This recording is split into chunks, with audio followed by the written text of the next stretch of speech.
Okay, very quickly, I just want to talk about the role of these middle four players in the middle of channel of the field, specifically around our inside links. So,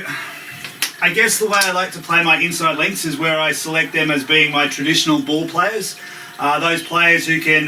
maybe kick, run to a hole, set up other players, draw and pass really well, and really can control a side of the field in terms of being the people who are calling plays and organising something to happen.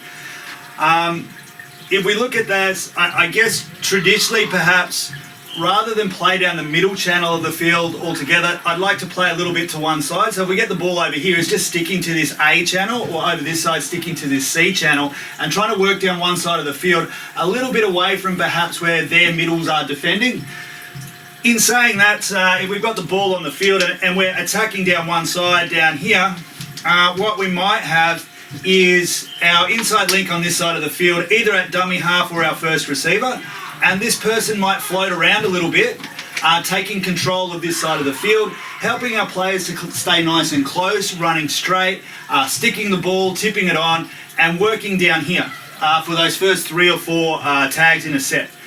At the same time, we've got our inside link on this side of the field who might be working out what we can do later in our tags, on tag 4, 5, or even with a kick. So they might be working out a play or something that's going to happen on this side of the field when we call for the ball to go across.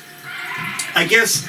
the best comparison I can make is when the ball's on this side of the field, this inside link is playing more like a dummy half or a halfback in rugby league, and controlling that side of the play, and this player over here is playing more like a 5'8" in rugby league, or maybe even a ball playing lock in rugby league, controlling what's going to happen when they get the ball out this side. If we go back, again, if the ball's on this side of the field, then the role changes. We've still got our 2 ball players on either side of the field being our inside links. Again, we're sort of working down this channel, but what we've got is now the inside link on this side is more like our dummy halfback, playing at dummy half or one off the ruck and organising these players down this side of the field. And now we've got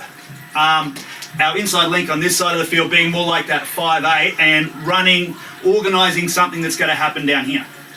Our kicker is going to be somebody somewhere in here, so they need to be controlling in here, kicking to a corner or working down this side of the field away from where a fullback might be, kicking in here for these guys to chase, or if the ball comes across, then our end kick might be down towards this corner where we've got these guys chasing through. Again though,